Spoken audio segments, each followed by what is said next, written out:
کہ چاند چھپ جائے گا، اندھیرا ہو جائے گا، سورج اور چاند دونوں اکٹھا کر دیے جائیں گے، سورج اور چاند دونوں اکٹھا کر دیے جائیں گے، مطلب ملا دیے جائیں گے.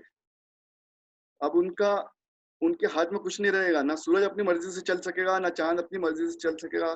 سب کچھ پورا نظام تہس نہس کر دیا جائے گا، پورا نظام تہس نہس کر دیا جائے گا. اس دن انسان کو کہیں چھپنے کی جگہ نہیں ملے گی، اس دن انسان کو کہیں چھپنے کی جگہ نہیں ملے گی. اب سورہ مرسلات میں اللہ تعالیٰ فرماتا ہے جس دن اس بات کا وعدہ تم سے کیا گیا ہے، یعنی قیامت کا، وہ پورا ہو کر رہے گی، ہے نا. جس بات کا وعدہ اللہ تعالیٰ نے ہم سے کیا ہے وہ قیامت وہ پوری ہو کر رہے گی، وہ دن آ کے رہے گا. ستارے مٹا دیے جائیں گے، آسمان کو چیر پھاڑ دیا جائے گا. اور سورہ نبا میں فرمایا بے شک فیصلے کے دن یعنی قیامت کا وقت طے ہو چکا ہے. یہ وہ دن ہوگا کہ سور پھونکا جائے گا اور تم لوگ فوج کی فوج نکل آؤ گے. مطلب کہ سب لوگ اکٹھے ہو کے باہر آنا ہی پڑے گا، کوئی کہیں چھپ نہیں پائے گا، سب کو باہر آنا پڑے گا. جب سور پھونک دیا جائے گا مطلب کہ اعلان ہوگا اللہ تعالیٰ کا کہ اب سب کو باہر آنا ہے نا. ہر کوئی انسان جو جہاں موجود ہے وہ باہر آ جائے گا، ایک کھلے میدان میں آ جائے گا. سورہ تکویر میں اللہ تعالیٰ پھر فرماتا ہے جب سمندر میں آگ لگا دی جائے گی، اب پانی جس سے آگ بجھائی جاتی ہے اس خود پانی میں آگ لگا دی جائے گی، تب آپ بچنے کے لیے کہاں جاؤ گے؟ سمندر میں آگ لگا دی جائے گی. اور میرے بنے ہوئے بندے جن کو میں نے مار دیا، جو قبروں میں چلے گئے، ان کو زندہ کر دیا جائے گا، مرے ہوئے بندوں کو زندہ کر دیا جائے گا. سورہ زلزال میں فرمایا زمین بڑے زور سے زلزلے یعنی بھوکمپ سے ہلا دی جائے گی، بڑے زلزلے یعنی بھوکمپ سے ہل جائے گی، اور زمین میں جو کچھ بھی ہے وہ سب باہر آ جائے گا، وہ باہر پھینک دے گی، سب باہر نکال دے گی. اللہ اکبر. سورہ قاریہ میں فرمایا کہ سب کو ہلا دینے والی کیا ہے. پھر اللہ تعالیٰ سب کو ایک بار آگاہ کر رہا ہے کہ سب کو ہلا دینے والی کیا ہے.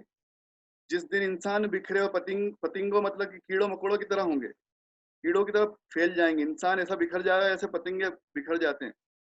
اور وہ پہاڑ دھنے ہوئے اون کی طرح ہو جائیں گے، دھنے ہوئے اون کی طرح ہو جائیں گے. دھنا ہوا اون کیسا رہتا ہے؟ مطلب ہم اپنا دیکھتے ہیں جب ہم رضائی یا اس کے روئی کو دھنوانے جاتے ہیں تو وہ بالکل ریشا ریشا ہو جاتا ہے، ذرا ذرا ہو جاتا ہے. تو دھنا ہوا اون مطلب کاٹن کو جب ہم دھنتے ہیں تو وہ کیسی حالت ہو جاتی ہے اس کے پورا مطلب اس کو پورا ایسا ایک ایک ریشا ریشا الگ ہو جاتا ہے، اس کو الگ کر دیتے ہیں. تو اس طرح سے پہاڑ ہو جائیں گے، ہے نا. استغفر اللہ. ہمیں ہمیشہ اس لیے اللہ سے اس دن سے ڈرنا چاہیے، معافی مانگنا چاہیے. یہ تمام منظر ہر شخص کو دیکھنا ہے، یہ تمام منظر ہر شخص کو دیکھنا ہے، اور اس کی تیاری میں ہمیں آج سے ہی لگنا ہے، آج سے ہمیں تیاری کرنا ہے. کتنا خطرناک منظر ہے، اس کو پڑھنے میں مجھے ڈر لگ رہا تھا. تو اس منظر کو جب ہم لوگ دیکھیں گے تو اللہ ہی ہمارا مالک ہے، اللہ ہی ہمیں بچائے، اللہ ہی خیر کرے، اللہ ہی آسانی دے. یعنی اس دن کی ہولناکی میں اگر ہم آسانی اور راحت چاہتے ہیں تو اس کے لیے سب سے پہلے تو یہ ضروری ہے کہ ہماری زندگی اور خاص طور پہ ہمارا خاتمہ یعنی موت ایمان پر ہو، ہے نا. بے شک اللہ تعالیٰ نیک اور مومن کو آسانی عطا فرمائے گا. اس دن اللہ تعالیٰ کا ارشاد ہے اور حدیث مبارکہ سے ہمیں پتہ چلتا ہے کہ اس دن انشاءاللہ اللہ نیک اور مومنوں کو آسانی عطا فرمائے گا. جب آپ صلی اللہ علیہ وسلم اپنے صحابیوں کو قیامت کا منظر سناتے تھے، صحابی زاروں قطار روتے تھے اور پوچھتے تھے یا رسول اللہ صلی اللہ علیہ وسلم ہمارا کیا ہوگا اس دن. تو پھر اس میں آپ صلی اللہ علیہ وسلم کو خوشخبری بھیجی گئی جبرائیل علیہ السلام کے ذریعے کہ آپ فرما دو کہ نیک اور مومن لوگ آپ کے ساتھ رہیں گے اور ان کو آسانی کی جائے گی. قیامت کے دن بھی یہ آپ کے ساتھ ہوں گے، جو آج آپ کے ساتھ ہیں قیامت کے دن بھی انشاءاللہ یہ آپ کے ساتھ ہوں گے. اور جو لوگ کسی پر ظلم نہیں کرتے، کسی کا برا نہیں چاہتے، کسی کا برا نہیں کرتے، ہے نا، اور دوسروں کے ساتھ بھلائی کرتے ہیں، نیکی کرتے ہیں، اللہ تعالیٰ انہیں بھی اس دن خاص طور سے انعام سے نوازے گا، آسانی عطا فرمائے گا. اور جو لوگ کسی پر ظلم نہیں کریں گے اللہ ان پہ اس دن ظلم نہیں ہونے دے گا. جو کسی کی پریشانی کو دور کرے گا اللہ اس دن اللہ تعالیٰ اس کی پریشانی کو دور کرے گا. حدیثوں سے ہمیں بہت خوشخبریاں بھی ملی ہیں کہ جو ظلم نہیں کرے گا، کسی کے ساتھ زیادتی نہیں کرے گا، کسی کو پریشان نہیں کرے گا، اس کے لیے آسانی پیدا کرے گا، تو اللہ تعالیٰ قیامت کے دن اس کے لیے آسانی پیدا کروا دے گا انشاءاللہ. اور گناہ گار یعنی مشرک اور منافقین پہ تو سختی رہے گی، اس دن بہت سختی ہے. اس لیے ہمیں کوشش کرنا ہے کہ پوری زندگی ہم وہی اعمال کریں جو اللہ اور اس کے رسول صلی اللہ علیہ وسلم کو پسند ہو، اور جس میں کسی پر ظلم نہیں کیا جائے، ہے نا۔ نیک لوگوں کا حساب و کتاب پردے میں لیا جائے گا۔ یہ حدیث مبارکہ سے پتہ چلتا ہے کہ نیک لوگوں کا حساب کتاب پردے میں لیا جائے گا۔ اب یہ لوگ وہ لوگ ہوں گے جن کا پردے میں حساب و کتاب لیا جائے گا، جو دنیا میں دوسروں کے ساتھ کوئی ظلم نہیں کرتے تھے، ان کی برائیوں کو، ان کے عیب کو، جو ان میں کمیاں ہیں، پرسنل پرابلمس ہیں، ان کی جو ذاتی کمیاں ہیں جو اللہ تعالیٰ نے انہیں دے دی ہیں، ان کے بدن میں کوئی کمی ہے یا ان کے معاملات میں کوئی کمی رہ گئی ہے، لیکن جو ان کا ذاتی معاملہ ہے، جو باتیں وہ پرسنل ہیں، اگر کسی کو پتہ چل جائیں تو وہ سب کے سامنے ظاہر نہ کرے، اس کی برائیوں کو سب کے سامنے نہ بتائے اور اس کو چھپا لے، اپنے تک رکھے۔ تو ایسے انسان کے لیے بھی خوشخبری ہے جو دوسروں کی کمیوں کو، برائیوں کو، ہے نا، عیب کو چھپا لے گا۔ اللہ تعالیٰ فرماتا ہے کہ اس دن، قیامت کے دن میں بھی اس کے عیب کو چھپا لوں گا۔ سبحان اللہ۔ مطلب اس کا حساب کتاب پردے میں لیا جائے گا۔ اب پردے سے لینے کا مطلب ہے کہ جیسے ہم دعائیں کرتے ہیں کہ اللہ تعالیٰ ہمیں بنا حساب کتاب کے جنت الفردوس عطا فرما، تو اب حساب کتاب تو ہوگا لیکن کسی کو پتہ نہیں چلے گا، اللہ تعالیٰ پردے میں حساب کتاب لے گا، ہے نا۔ اب جو لوگ دوسروں کی ہنسی نہیں اڑاتے تھے، دوسروں کی برائیاں نہیں بتاتے تھے، تو انسان ایسے انسان کی ظاہری طور پر بنا حساب کتاب کی جنت میں داخل کر دیا جائے گا۔ یعنی حساب کتاب تو ہوگا لیکن اس کے گناہ لوگوں کو بتائے نہیں جائیں گے، لوگوں کے سامنے گناہ سامنے نہیں آئیں گے، اللہ تعالیٰ اس کے گناہ چھپا لے گا، اسے پردے میں رکھے گا، اسے اس کے گناہ بتائے بھی جائیں گے، تو نے یہ غلطی کری تھی، یہ اچھا کام کیا تھا، پھر وہ افسوس بھی ظاہر کرے گا، وہ ڈر جائے گا کہ شاید اب خدا نہ خواستہ اسے قیامت میں بھیج دیا جائے گا، وہ اپنے گناہوں کو دیکھ کر بہت ڈر جائے گا، لیکن پھر اللہ تعالیٰ اسے معاف فرما دے گا اور اسے جنت میں بھیج دے گا۔ سبحان اللہ۔ کیونکہ اس نے یہاں کسی کو ظلم نہیں کیا ہوگا، دوسروں کے عیب اور کمیوں کو چھپایا ہوگا، کسی کے ساتھ برا کام نہیں کیا ہوگا، کسی کے ساتھ کوئی برے اعمال نہیں کیے ہوں گے، کسی کے ساتھ پریشانی کا سبب نہیں بنا ہوگا، تو یہ سب باتیں بھی اس کے کام آئیں گی۔ اب یہ سب باتیں ہمیں یاد رکھنا ہے اور سمجھنا ہے کہ ہمیں اپنے اعمالوں کو سدھارنا ہے، قیامت کا دن حق ہے، اس کی ہولناکی سے بچنا ہے، اس کی پریشانیوں سے بچنے کے لیے اور اپنا آسانی کرنے کے لیے ہمیں اچھے عمل کرنا ہے، اور قیامت کے بعد کچھ ہمیشہ دماغ میں رکھنا ہے، اور قیامت آئے گی ہی جیسے موت آتی ہے، تو جس طرح سے ہم موت کو روز یاد کرنا چاہیے، اسی طرح سے قیامت کو بھی یاد رکھنا چاہیے، جس سے کہ ہمارے اعمال سدھر جائیں، ہم اپنے اچھے عمل کریں، ہمارے اعمالوں کو ہم سدھارتے رہیں، کوشش کرتے رہیں کہ ہم اپنے لیے اور اپنے گھر والوں کے لیے بہتر بنیں، اپنے رشتہ داروں کے حق میں بہتر بنیں، دوستوں کے حق میں بہتر بنیں، تاکہ اللہ تعالیٰ اس دن ہمارے ساتھ بھی آسانی عطا فرمائے، ہمارے ساتھ بھی بہتری عطا فرمائے، اور قیامت کے دن ہمیں آسانی عطا فرمائے، اور ہم سب کو بنا حساب کتاب کے انشاءاللہ جنت الفردوس عطا فرمائے۔ اللہ تعالیٰ کہنے سننے سے زیادہ عمل کی توفیق عطا فرمائے۔ وآخر الدعوانا ان الحمدللہ رب العالمین۔ اللہ تعالیٰ ہم سب کی زندگی میں اور قیامت کے دن اور قبروں میں آسانی عطا فرمائے، ہم سب کو جنت الفردوس عطا فرمائے، تمام مرحومین کو حضور اکرم صلی اللہ علیہ وسلم کے صدقے و طفیل میں، اور ہم سب کے مرحومین کو، رشتہ داروں کو، تا قیامت جتنے مسلمان آئیں گے، پوری امت مسلمہ کو جنت الفردوس عطا فرمائے، ہم سب کو ہر دکھ، تکلیف، رنج، غم، صدمے سے، لا علاج بیماریوں سے، بری بیماریوں سے، وبا سے ہم سب کی حفاظت عطا فرمائے، ہم سب کے معاملات کو، پریشانیوں کو دور فرمائے، آسانی عطا فرمائے، ہم سب کی زندگی میں خوشیاں اور برکت اور کامیابی عطا فرمائے، دنیا اور آخرت کی کامیابی عطا فرمائے۔ ربنا آتینا فی الدنیا حسنۃ وفی الآخرۃ حسنۃ وقینا عذاب النار۔ اللہم صلی علی سیدنا مولانا محمد وعلی آل سیدنا مولانا محمد وبارک وسلم۔ شکریہ، اللہ حافظ۔